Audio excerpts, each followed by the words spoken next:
есеп санның бөлігін табыңдар.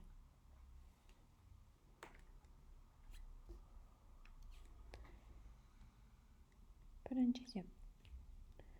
32-ның 4-тен 1-ін табу керек. Ол үшін санның бөлігін табу үшін сан мен осы бөлікті көбейте саламыз. Сонда 8 болады.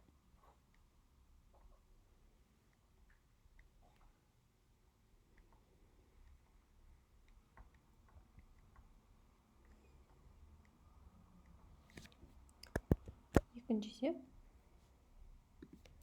100 пен 2-ден 1-ді көбейте саламыз. 50.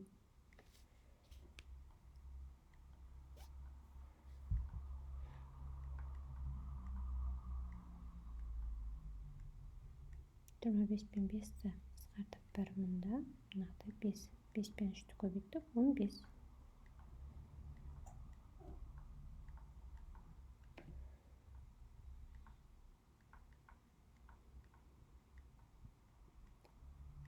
Алпыс пен 10-ды қысқартамыз. Мұнда 6 болды. 6 мен 7-ні көбейте саламыз. 42. Өйткені бөлімінде 1 болғандықтан тек алымындағы сан жаза саламыз. 5-ші есеп.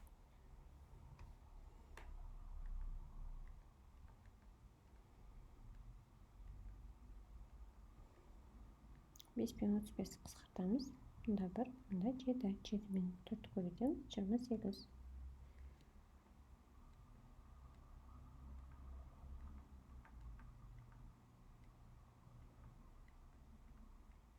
3 пен 15-ті қысқартамыз. Мұнда 1, мұнда 5. 5-ті 1-ге көбейттік, мұнда 5.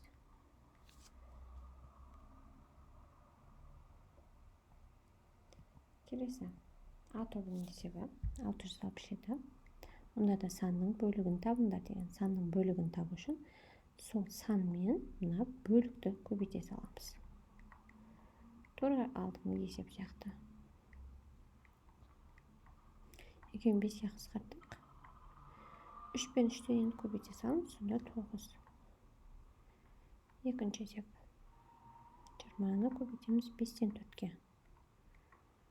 5 пен 20-ны қысқартамыз. Мұнда 1, мұнда 4. 4-ті 4-ке көбейттік, 16. Үшінші есеп.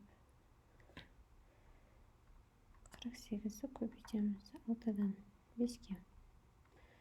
48 пен 6 қысқарады 6-ға, мұнда 1, мұнда 8. 8-ті 5-ке көбейттік, 40. Төртінші есеп. 60-ты көбейтеміз 4-тен 1-ге. 60 пен 4-ті қысқартамыз. 4-ке бөлдік. Мұны 4-ті 4-ке бөлдік 1. 60-ты 4-ке бөлдік. 15. 15-ті 1-ге бөлдік. Көбейттік. 15. Бесінші есеп. 45-ті көбейтеміз 9-дан 4-ке. 9 мен 45 9-ға қысқарады. Мұнда 1, мұнда 5. 5-ті 4-ке көбейттік. 20. Алтыншы есеп. 70-ті көбейтеміз 7-ден 3-ке. 7 мен 70 қысқарады. Екеуі де 7-ге бөлінеді. Мұнда 1, мұнда 10. 10-ды 3-ке көбейте саламыз, 30. Жетінші есеп.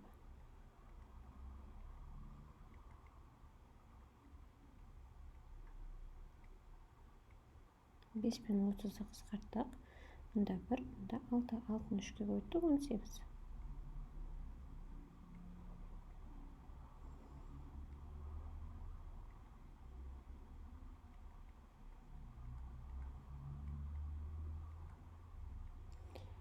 Бөлбей. 320 мен 10-ды қысқартамыз. Мұнда 1, мұнда 12. 12-ні енді 3-ке көбейтеміз, 36. 9-шы есеп.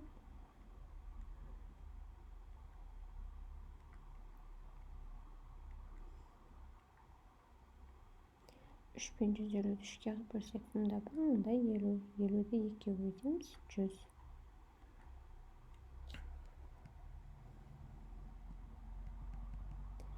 Енді 668-ші есеп. Бөлігі бойынша санды табу. Бұл кезеңде санды бөлікке бөлеміз. Мысалы, 4-тен 1 80 болатын санды тап дейді. Демек 80-ді біз сан деп тұрған мынау бөлік, мынау осы санды бөлікке бөлеміз. Яғни бөлігі бойынша санды табу кезінде санды бөлікке бөлу керекпіз.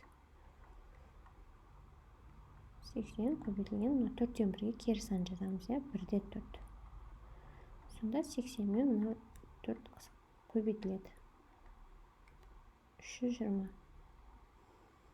Екінші есеп 10-ды бөлеміз 10-дан 1-ге.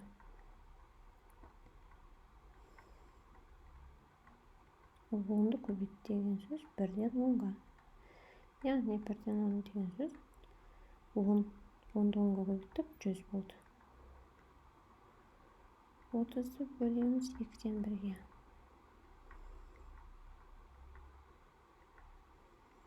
30-ды көбейтеміз 1-ден 2-ге, яғни 2-ні 30-ға көбейтеміз 60. Төртінші есеп 20-ны бөлеміз 5-ден 1-ге. 20 көбейтілген 1-ден 5. Ол деген сөз 20-ны 5-ге көбейт дегенді білдіреді. 100. Келесі 5-ші есеп. 60-ды бөлеміз 4-тен 3-ге. Оны 60-ды көбейтеміз 3-тен 4 деген санға. Яғни бөлшектерді бөлу кезінде мына екінші бөлшекке кері сан жазуымыз керек. 3 пен 60 3-ге қысқарады. 1, мұнда 20. 20-ны 4-ге көбейттік 80. 6-ші есеп. 90-ды бөлеміз 5-тен 3-ге.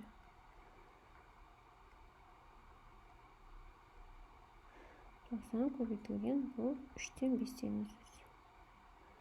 3 пен 90-ды 3-ге қысқартсақ мұнда 1, мұнда 30. 30-ды 5-ге көбейтсек 150.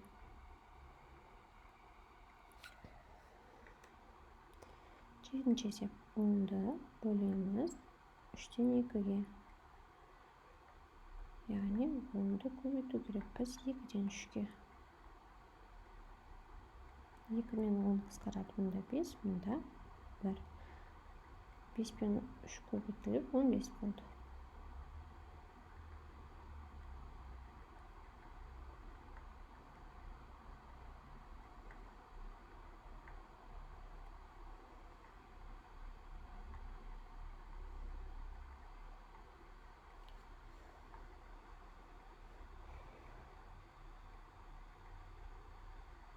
Onda 6'a koyacağım şimdi.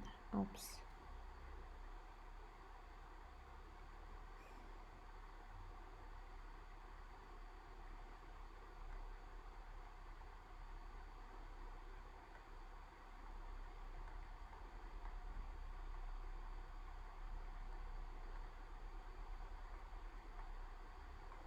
Onda 70 шығады екен. Onda келесі есеп. Шамалардың бөлігін табыңдар дейді. Яғни санның бөлігін тап деген сөз 8 метрдің 4-тен 3-і.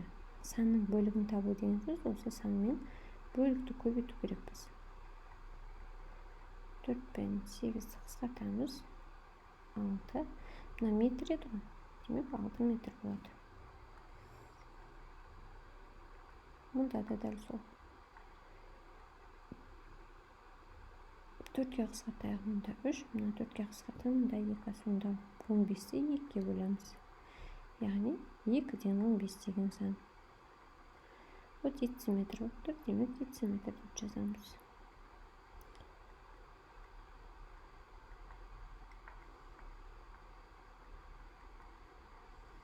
2 мен 10-ды қысқартамыз, мұнда 2, мұнда 1. 2-ні 2-ге көбейттік, 4. Бұнда тонна деп тұр, демек 4 тонна.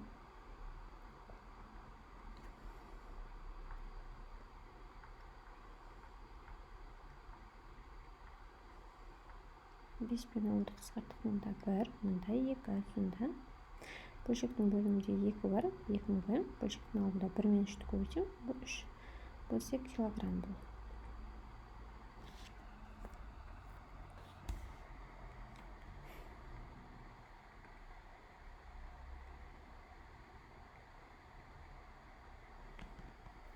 6 мен 8'ді екеуінде 2'ye қысқартсам мұнда 3, мұнда 4. Масаға қысқаратын сандар жоқ, демек 4-ті 5-ке бөлсем 20 деп жазсам, бөліміне 3 деп жазсам. Бұл сағат.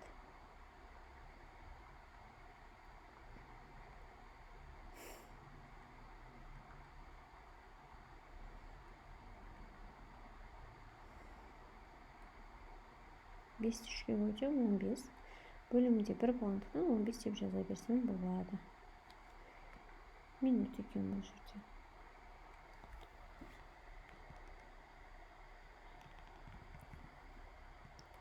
670 есеп.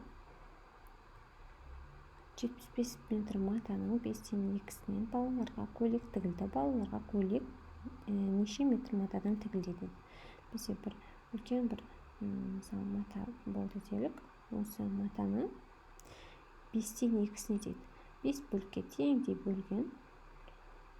Соның екеуінен көйлек тігілген мыналарда. Осыны табу не істейміз? Бұл санның бөлігін табу деген тақырыпқа келеді. Яғни 75-ті көбейтуіміз керек 5-тен 2-ге. Сонда міне 75 пен 5-ті қысқартып 1, мұнда 15-е. 15-ті 2-ге бөліктік 30. Бұны былай да шығарсақ болады. Мынаның барлығы бізде 75 болып тұр, мына жерге ішіне 75. Енді оны 5 бөлікке бөлді деп тұрмыз ба? Яғни 5-ке бөлеміз да, сонда әрбір бөлікті тауып алуымыз керек. Сонда 15 міне. Ал бізге осы мына 15, мына 15, мына 15, мына 15, мына 15. Соның 15-15-тен келетін 2 бөлігінен көйлек тігілді. Демек 15-ті 2-ге көбейтеміз бе? Сонда 30. Яғни мына жерде де тура солай істедік. 75-ті 5-ке бөлдік. Қысқарту деген сөз сол бөлу. Мысалы 15 шықты, 15-ті сосын 2-ге көбейттік. Сонда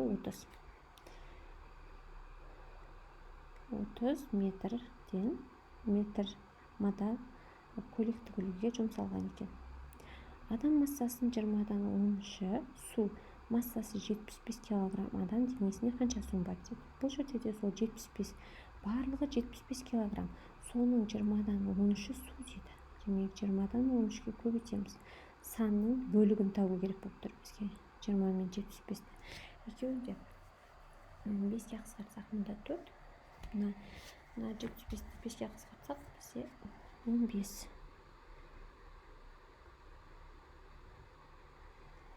15-ті енді 13-ке көбейтеміз. 15 көбейтілген 13 бөлінген 4. 15-ті көбейтеміз. 13-ті 15 азайтылған 2 деп алайын. 15-ті 15-ке бөлсем 225, одан азайтамын 30-ті. Сонда бізде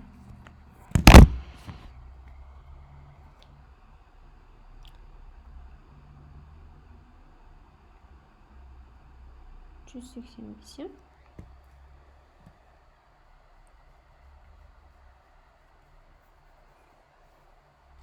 195 деген 195. Қателесіп кетіппін.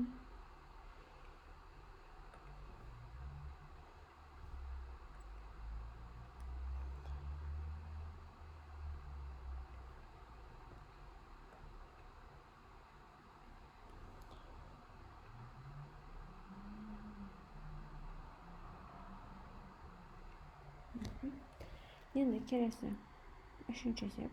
Мына килограмм. Осынша килограмм су бар екен. Үшінші есеп. Сыныпта 30 оқушы оқиды. Соның 5-тен 3-і қыздар дейді. Сыныпта неше қыз бар дейді. Яғни барлығы бізде белгілі. Сол барлығының 5-тен 3-ін табу керек. Яғни 5-тен 3-ке көбейтеміз. Неге қысқарып кетті? 1, мұнда 6. 6-ны 3-ке көбейттік 18. Демек сыныпта 18 қыз бар. Қалғаны ұл, яғни 12 ұл бар. 18 қыз. Бізге қызды тап деген тек қана 18 қыз деп жазамыз онда.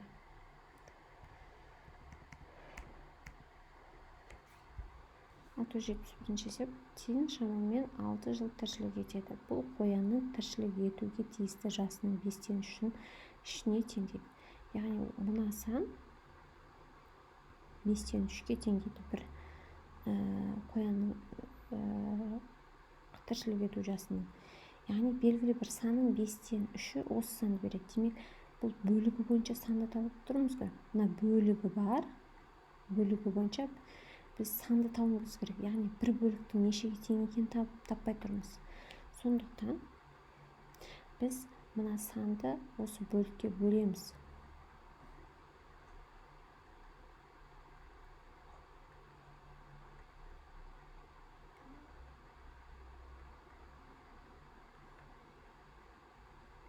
Сонда 10 жыл шығады екен. Сонда қоян 10 жыл өмір сүреді екен. Ал тиын 6 жыл. Қант қызылшасының 20-дан 3 бөлігі қантқа айналады. 12 тонна қант алу үшін неше тонна қант қызылшасы керек дейді бізде. Мына қант қызылшасының 20-дан 3-і қантқа айналады дейді. Демек, бұл жерде де бөлігі бойынша санды табу керекпіз. Мына бөліктің мынаншаға тең екені белгілі, бірақ бұл қай санның 20-дан 3 бөлігі. Сол үшін біз санды бөлікке бөлеміз.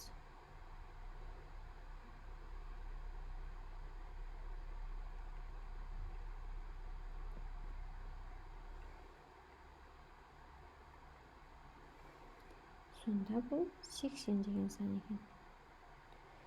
80 тонна. Үшінші есеп.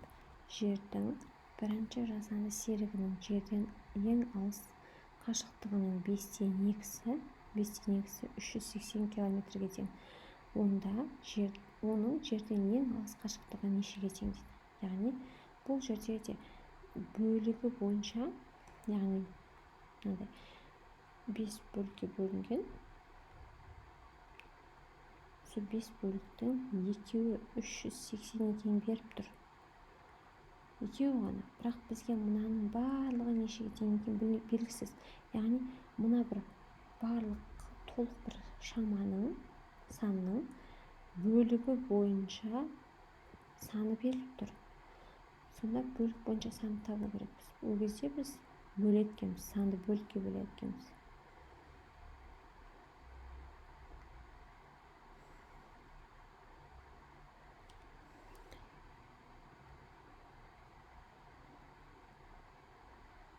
Міне 2-ке бөліп тұрмыз.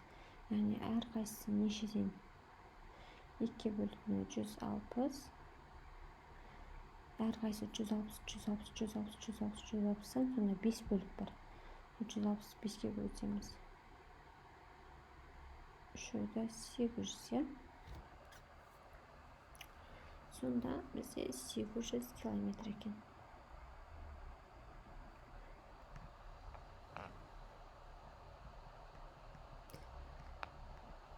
Жаттығуда 80 сөз бар. Жаттығудағы барлық сөздердің, яғни барлық сөз мынау. Осының 4-тен 1-і зат есім. 20-дан 3-і етістік, қалғаны әртүрлі сөз таптары. Жаттығудағы зат есімде неше сөз, етістікте неше, әртүрлі сөз таптары неше дейді. Міне барлығы, яғни берілген, мысалы бүйтіп көрсететін мысалы, барлығы 80 сөз. Барлығы беріліп тұр. Онда бізге мына әрбір бөлікті табу керекпіз. Мысалы 4-тен 1 бөлік, 10-нан 3 бөлікті, сосын қалғаны деп тұр. Сонда біз бұл санның бөлігін табу деген тақырыпқа келеді. 80-ді 4-тен 1-ге көбейтеміз да, зат есімдердің саны 20 екен, яғни 20 зат есім бар. Ал енді 10-нан 3-і, дәл осы санның 10-нан 3-і.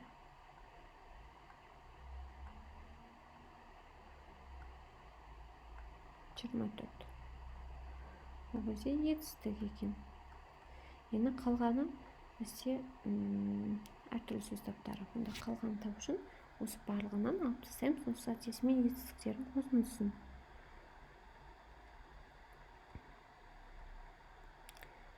80-нен 44-ті азайттық, 36. Яғни 36 бұл әртүрлі сөз таптары.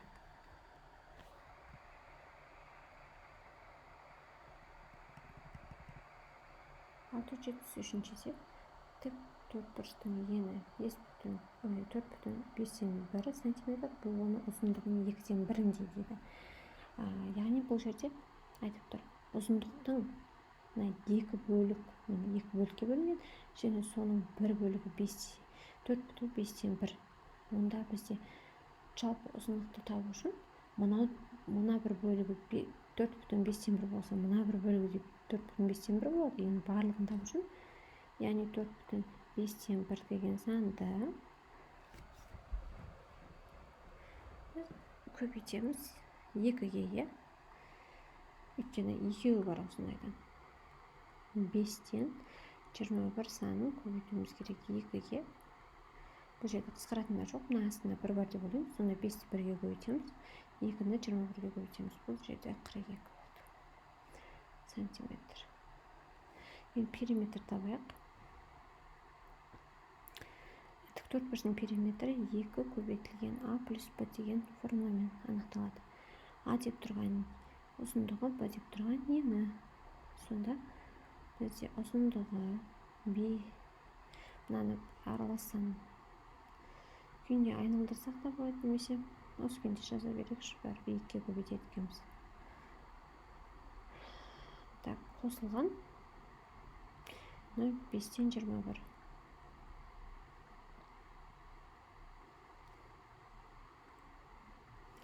Сонда 2-ні көбейтеміз 5-тен, ортақ бөлім екеуіне де 5 болды.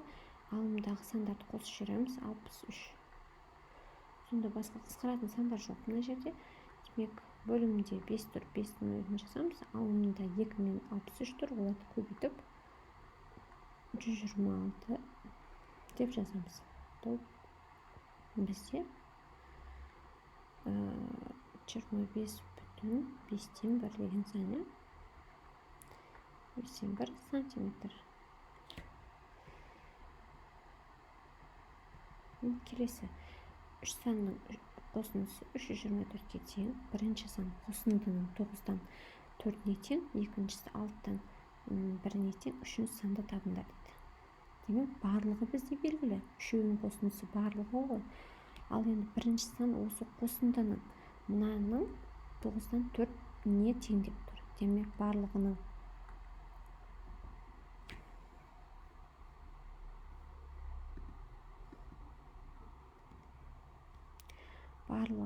белгілі. Біз енді сонда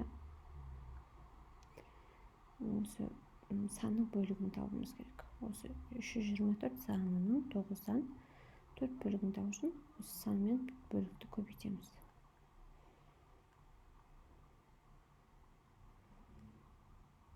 Менде ручка қатып жатыр енді.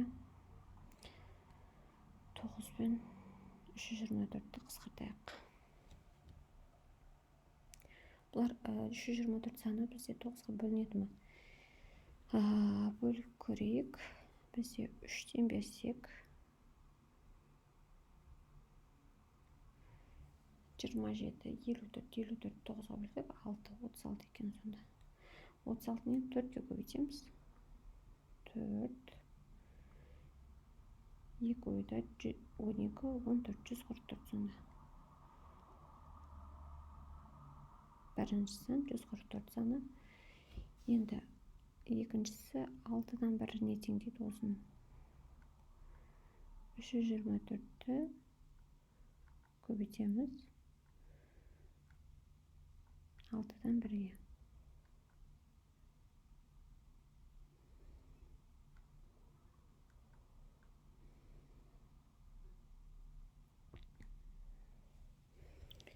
Енді 6-ға қысқартайық осы санды. 5, 24 ол 6-ға бөлінгенде 4 болады. Сонда бұл 54 саны.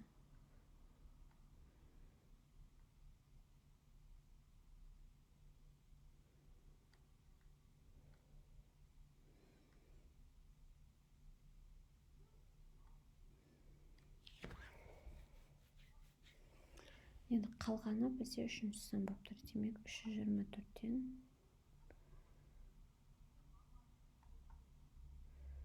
ручкамыз бізде қатып жатыр. Азайтамыз. 144'tü және 54'tü.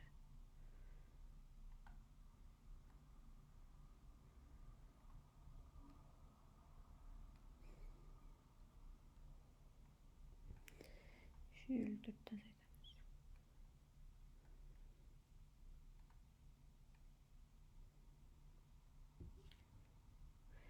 (180'ni azaytsak 180'ni endi 54'tü azayttık. 126.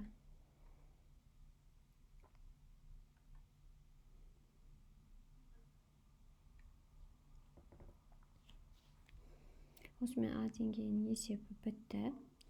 Сіздерге есеп түсінікті болса, пайдалы болса видеомыз, онда каналға жазылуды ұмытпаңыздар. Видеоға лайк басып, комментарий қалдыруды ұмытпаңыздар. Келесі есептерді талдауда кездескенше Б тобының есептерін талдайтын боламыз.